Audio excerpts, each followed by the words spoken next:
Mgomo huu ulipata shinikizo kwa baadhi ya viongozi. Kwanza, kuto kupeleka taarifa za vikao tunavyofanya ndani ya wilaya, kurejesha kwa watu wanaoongoza. Hatimaye jana ikaanza kampeni ya kufanya mgomo.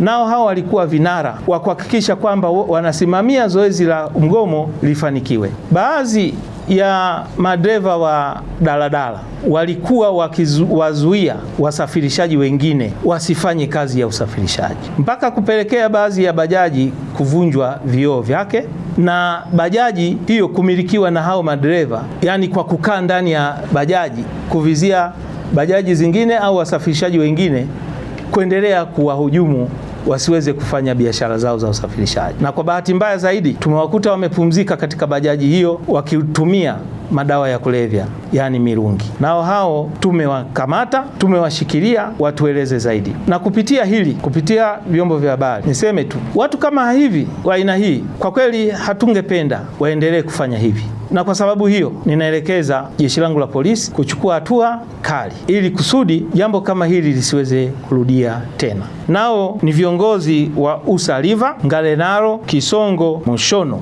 na Mrombo.